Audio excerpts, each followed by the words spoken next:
Wait, before you believe that King Von's story, there's something you need to hear. Because OTF Vonnie is now at the center of a completely different narrative. And if you have been following the Lil Durk case, you already know why this is getting people's attention. For years, the internet has pushed one explosive theory, that King Von was somehow backdoored by people inside his own circle. And now, claims involving Vonnie, Lil Durk, and Von's family are being dragged back into the spotlight. But here's where you need to slow down. Because there is a massive difference between what somebody claims, what somebody alleges, and what has actually been proven in court. And that distinction could completely change how you understand this story. Recent commentary has put OTF Vonnie under an intense microscope, with some commentators making serious allegations about his alleged role in events surrounding the wider conflict involving Lil Durk.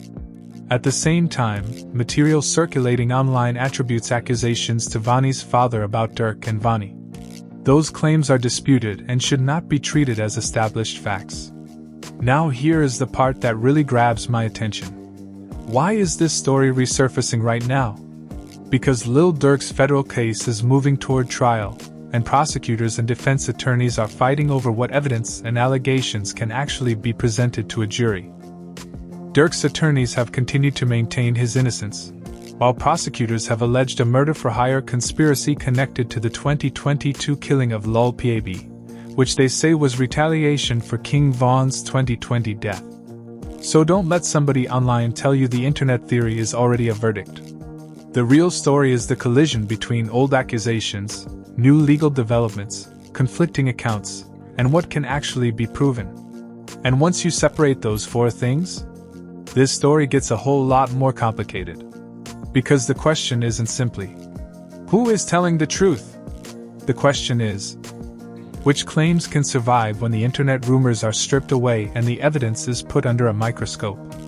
Let's slow this story down, because the headline you are seeing online is explosive, but the reality underneath it is even more complicated. OTF Vonnie's name has been pulled directly into one of the most controversial narratives surrounding King Von's death, Lil Durk, and the federal case that followed. But there is a line we cannot cross. An accusation is not a conviction, a social media claim is not courtroom evidence, and a family member's statement does not automatically establish what happened. That distinction matters here because the internet has already turned competing stories into facts before the evidence has had a chance to speak. Here is what is actually documented. King Von, whose real name was Davon Bennett, was fatally shot in Atlanta on November 6, 2020, during an altercation outside the Monaco Hookah Lounge. The killing became one of the defining events in modern Chicago rap, and it created enormous pressure around Lil Durk and the OTF circle. What happened afterward is now connected to a separate federal case involving the 2022 killing of Xavier Robinson, known as Lul Pab, who was the cousin of rapper Quando Rondo. Federal prosecutors allege that the 2022 attack was retaliation connected to Von's death. Lil Durk has pleaded not guilty and maintains his innocence. Now here is where OTF Vonnie enters the conversation.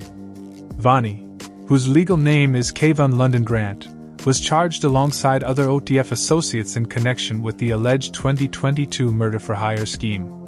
According to prosecutors' allegations reported publicly, the group allegedly targeted Quando Rondo, but the attack resulted in Lul Pab being killed.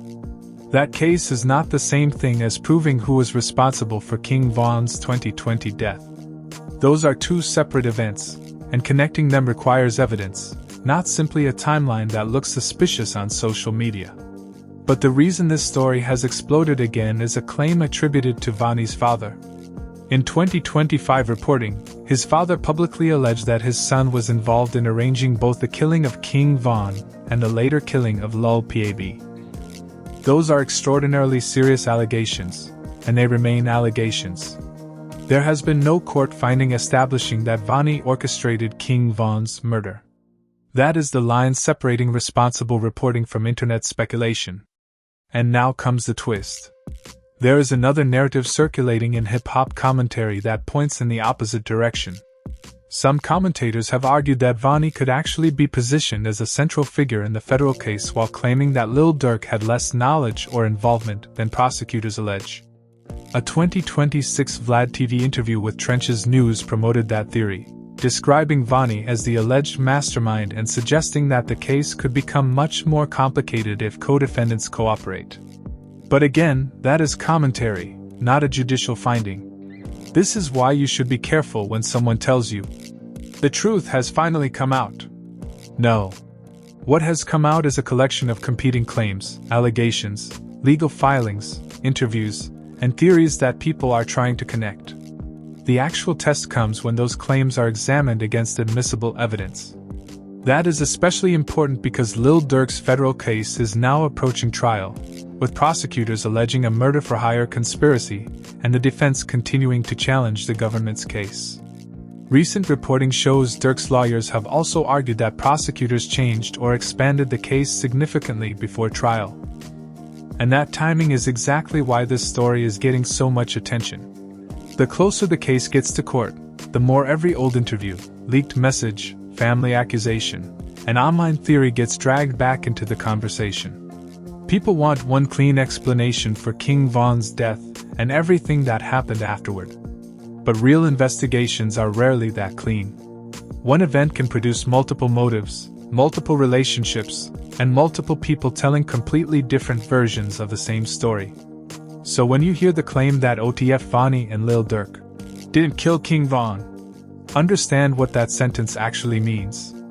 It is a denial or a counterclaim, not proof of innocence regarding a specific homicide unless supported by evidence and, ultimately, legal findings. Likewise, when someone claims Vonnie's father is lying, that is also a claim that needs evidence. The responsible question is not which side sounds more convincing in a 30-second clip. The responsible question is, what can actually be corroborated? And that is where this story gets much more interesting than the viral headline. Because once you strip away the accusations, the real mystery is how these competing narratives fit with the documented timeline, the federal allegations, and the evidence prosecutors and defense attorneys are preparing to present. The internet wants a villain and a clean ending. A courtroom demands something much harder, proof. Now let's get into the piece of this story that is getting buried underneath the viral accusations, the difference between the King Von case and the federal case against Lil Durk. If you combine those two stories without separating the timelines, you can make almost any theory sound convincing. But the documented record is more complicated. King Von was killed in Atlanta in November 2020. The federal case involving Durk concerns an alleged murder-for-hire plot in 2022 that prosecutors say was retaliation for Von's death. Those events are connected in the government's theory, but they are not the same homicide, and that distinction is absolutely critical. The federal indictment alleges that Durk and several associates participated in a scheme targeting Quando Rondo. Prosecutors say the alleged motive was retaliation after King Von's death. The attack in Los Angeles did not kill Quando Rondo, but his cousin, Xavier Robinson, known as Lul Piebe, was killed. Durk has pleaded not guilty, and his defense has disputed the government's allegations. That means the government's narrative is going to face an adversarial test in court. A prosecutor can describe a theory in an indictment, but a jury ultimately has to decide whether the evidence proves the charges beyond a reasonable doubt. That brings us back to OTF Vonnie, because his name appears in the federal case and has also become central to online speculation about King Von. Public reporting identifies Vonnie as Kayvon London Grant, one of the people charged in the alleged 2022 scheme. But being charged in connection with one alleged crime does not automatically prove involvement in another crime that happened 2 years earlier. That is one of the biggest mistakes happening in social media discussions right now. People see the names in the same story and assume every event is automatically connected. Real criminal cases require much more than that. Then you have the statement attributed to Vonnie's father, which adds another layer of confusion. His father has reportedly made serious allegations about his son's involvement in the deaths of King Von and Lul Piebe. Those statements have circulated widely because they appear to provide a dramatic inside perspective. But an allegation from a relative is still an allegation. The public needs to know what evidence supports it, whether other witnesses corroborate it, whether investigators documented it, and whether prosecutors believe it can be established in court. Without those answers, nobody should turn the allegation into a proven fact. And this is where the internet has created a strange situation. People are not simply debating what happened. They are choosing sides before all the evidence is presented. One person hears the father's allegation and says, "That proves everything." Another hears Vonnie deny the accusation and says, "That proves he is innocent." Neither conclusion follows automatically. A denial does not prove innocence, but an accusation does not prove guilt either. The only responsible way through this story is to separate statements from evidence and evidence from conclusions. Now think about what happens when the federal trial gets closer. Every old interview becomes relevant to social media. Every old photograph gets reposted. Every lyric gets reinterpreted. Every association gets examined. People begin looking backward through years of music and relationships, trying to find clues that explain what happened. Some of those details may eventually matter. Others may be completely irrelevant. The danger is that once a theory becomes popular, people start interpreting every new fact as confirmation of that theory. That is confirmation bias, and it is incredibly powerful in high-profile cases. The unexpected angle here is that the most important evidence may not be the loudest evidence. A dramatic interview can generate millions of views, but a boring timeline, a phone record, a location record, a message, or a witness statement could ultimately matter far more. That is what makes criminal investigations different from internet storytelling. The strongest evidence is not necessarily the most entertaining. Sometimes it is the smallest detail that connects two events or proves that a popular theory cannot be true. And that is why the current conversation around Lil Durk and OTF Vonnie deserves careful attention. If prosecutors can establish their allegations with admissible evidence, that will matter. If the defense can undermine key witnesses, challenge the government's interpretation of communications, or show that the prosecution's theory does not hold together, that will matter too. The courtroom is where competing narratives are supposed to collide. Until then, the public is watching a battle of claims. There is also an important human dimension that gets lost when the story becomes content. King Von's death was not simply a plot point in a rap rivalry. A person died, families were devastated, and the consequences continued for years. Lil Pab's death created another grieving family. Whatever eventually happens in court, those losses are real regardless of which internet theory receives the most views. That is why the language surrounding these cases matters. You can analyze the allegations without declaring someone guilty before a verdict. So if you are watching this story because you want the truth about what happened, keep one question in your head: what can actually be proven? Not what sounds convincing. Not what fits the theory you already believe. Not what gets the most views.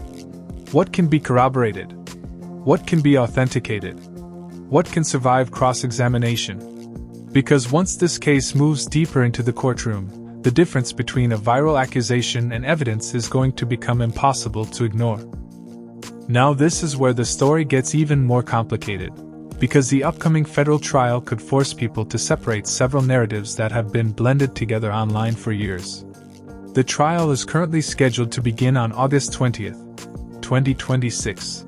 And that date matters because prosecutors and Lil Durk's defense team are preparing to argue over evidence connected to the alleged 2022 murder-for-hire scheme. A federal judge recently granted Durk's request to sever newly added racketeering-related charges from the upcoming trial, meaning those additional allegations will be handled separately rather than being folded into the August proceeding. That was a significant pretrial victory for the defense, but it was not a dismissal, and Durk still faces the original federal case. And that immediately changes how we should look at the OTF Vonnie conversation. Because online, people have started treating every allegation about Vonnie as though it has already been confirmed by federal prosecutors. That is not accurate. There are public allegations and commentary about Vonnie's alleged role, including claims that he was much more central to the 2022 operation than the public initially understood. There is also commentary suggesting that Vonnie could become extremely important to the government's case. But speculation about whether somebody will cooperate, what they might say, or what prosecutors may know is not the same thing as confirmed testimony. In fact, recent discussion online has repeatedly acknowledged that there has been no official confirmation that Vonnie has become a cooperating witness. That distinction is critical. Here is where I think the story becomes much more interesting. If the government's case depends on witnesses, communications, travel records, financial information, or other evidence connecting people to the alleged 2022 operation, then the courtroom will be about reconstructing a timeline. Who communicated with whom? When did those communications happen? Where were the people involved? What actions can be independently verified?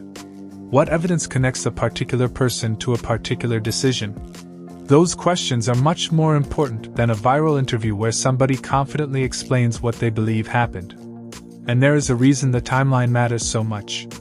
Prosecutors allege that the 2022 Los Angeles attack was retaliation for King Von's 2020 death. That alleged motive is the bridge connecting the two events in the government's theory. But motive is not the same as proof of participation. Even if prosecutors establish that somebody wanted revenge for Von, they still have to establish the specific elements of the charges against each defendant. That is why the defense will have an opportunity to attack the government's interpretation of the evidence, challenge witnesses, and argue that the prosecution has not proven its allegations beyond a reasonable doubt. Now imagine the courtroom dynamic. The prosecution presents a sequence of events and says, essentially, "Look at these connections." The defense then tries to break those connections apart. Maybe a message has another interpretation. Maybe a witness has credibility problems. Maybe a piece of evidence proves contact but does not prove criminal intent. Maybe prosecutors can establish that someone was present but cannot establish what that person knew. Those distinctions can sound technical, but they are exactly what can determine a federal criminal case. That is why the phrase, "he was involved," is dangerously vague. Involvement can mean knowing someone, talking to someone, traveling with someone, being present somewhere, helping someone, or actually participating in a criminal agreement. Those are not interchangeable. A serious analysis has to identify what prosecutors specifically allege each defendant did. Otherwise, the audience is left with a giant cloud of association where every person around a controversial event becomes guilty by proximity. And that brings us back to King Von. The public knows that Von was killed in Atlanta in November 2020. The federal case against Dirk is centered on an alleged 2022 retaliation attack that prosecutors say resulted in the death of Lul Pab. The fact that prosecutors connect the motive for the later attack to Von's death does not establish who was responsible for Von's killing. That remains a separate question. It is one of the biggest places where social media storytelling can get ahead of the actual legal record. There is another development worth watching closely: the judge's decision to separate the newer racketeering allegations from the August trial. Prosecutors had attempted to bring additional allegations involving Chicago into the case, while the defense argued that the government had dramatically expanded the case after the defense had spent months preparing for the original murder-for-hire allegations. The judge ultimately ordered those counts severed, preserving the August 20th trial date. That means the upcoming courtroom battle is narrower than the sprawling story currently circulating online. And that could actually make the evidence easier for the public to understand. Instead of trying every allegation surrounding OTF at once, the August trial will focus on the charges that remain in that proceeding. The government still has to prove its case. The defense still gets to challenge it. And every witness becomes important because credibility can become a battlefield. So when you see a headline claiming that somebody has finally exposed the real story, stop for a second. Ask what the person actually knows firsthand. Ask whether the claim appears in a court filing. Ask whether another independent source confirms it. And most importantly, ask whether the statement proves anything or simply creates another theory. Because this story has already survived years of rumors. What it has not survived yet is a full courtroom examination of every relevant claim. That is coming. And when the evidence is finally tested under oath, some of the internet's biggest theories may become stronger, some may collapse completely, and some may turn out to have been built around a misunderstanding from the beginning. Now we get to the question that has been sitting underneath this entire story. What happens when all these competing narratives finally have to face evidence instead of algorithms? Because right now, social media can make a theory look like a verdict. One clip gets reposted, another creator adds a dramatic caption, somebody claims they have an inside source, and suddenly thousands of people are repeating the same statement as if it were confirmed. But a federal courtroom works differently. The government has to prove its allegations. The defense gets to challenge the evidence. Witnesses can be questioned. Statements can be tested. And details that sound explosive online can become much less convincing when somebody has to explain exactly how they know what they claim to know. That is why the upcoming proceedings involving Lil Durk deserve attention beyond the viral headlines. The government alleges that Durk participated in a murder-for-hire conspiracy connected to the 2022 Los Angeles shooting that killed Lil Pab. Durk has pleaded not guilty. His defense has challenged the prosecution's theory and has fought over what evidence and charges should reach the jury. The court's decision to separate newer racketeering allegations from the upcoming trial also demonstrates how complicated the case has become. The August proceedings are not a trial of every rumor surrounding OTF, King Von, or Chicago rap. They are a legal proceeding with specific charges and specific evidence. And that distinction could become extremely important for OTF Vonnie. His name has become a lightning rod because of the allegations circulating about him, including statements attributed to his father. But the public needs to separate three completely different questions. What has Vonnie himself said? What has his father alleged? And what can prosecutors actually prove through evidence? Those answers may overlap, but they are not automatically identical. Someone can make a statement without having first-hand knowledge. Someone can deny an allegation without proving every alternative explanation. And a prosecutor can present evidence that establishes one fact without establishing every theory people have created around that fact. The biggest trap for the audience is assuming that because two people were connected socially or professionally, they must have shared knowledge of every event involving their circle. That is not how criminal responsibility works. If a person communicated with someone accused of a crime, that communication might be relevant, but it does not automatically establish a conspiracy. If someone was physically near another person, that does not automatically prove participation. If someone benefited from a relationship, that does not automatically prove knowledge of an alleged criminal plan. Prosecutors have to build the chain, link by link, and the defense gets to attack every weak link. And honestly, that is where the most fascinating evidence could emerge. Not necessarily in some dramatic confession, but in the boring details.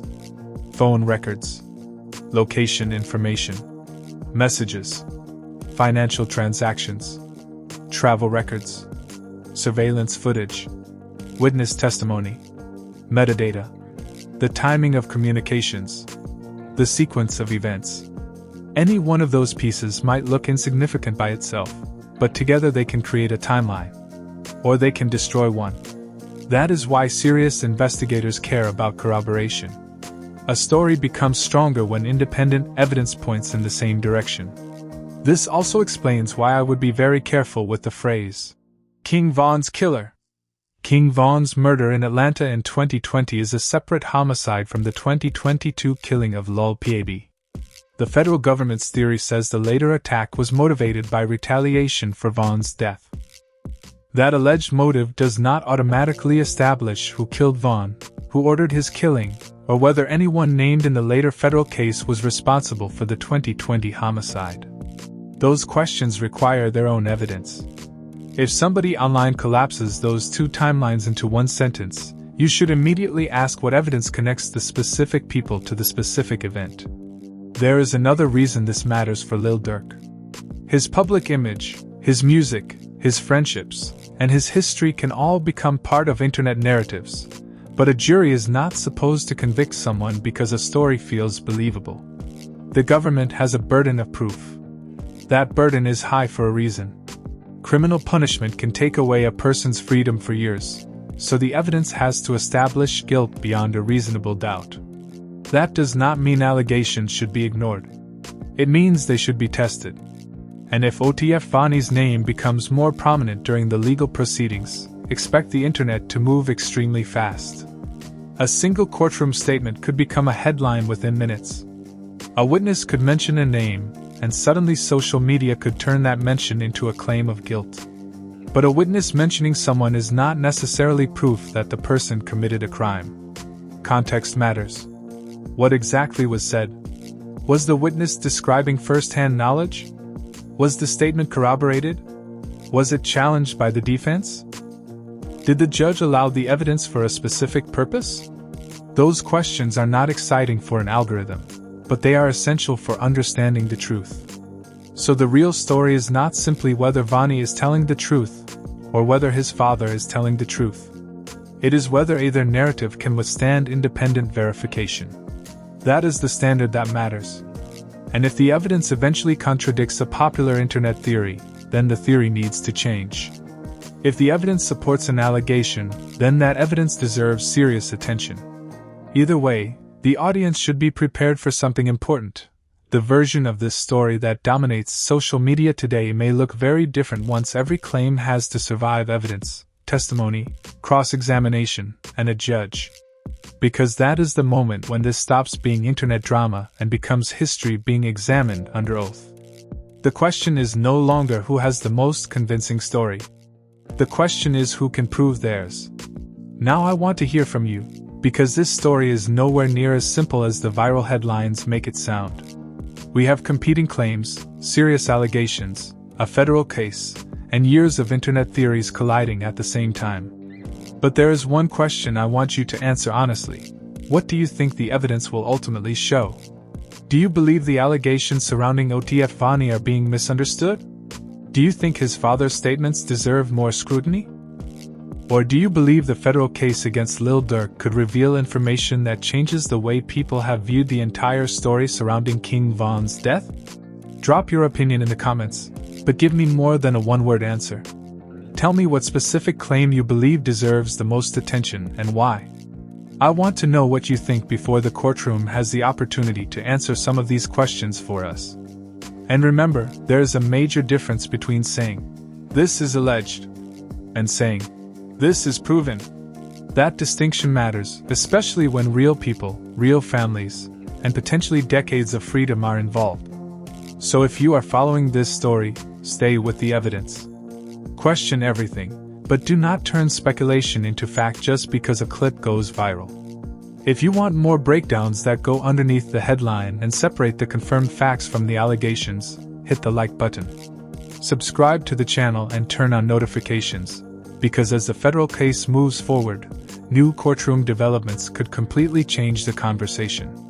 The internet has already chosen its theories. Now we wait to see what the evidence says.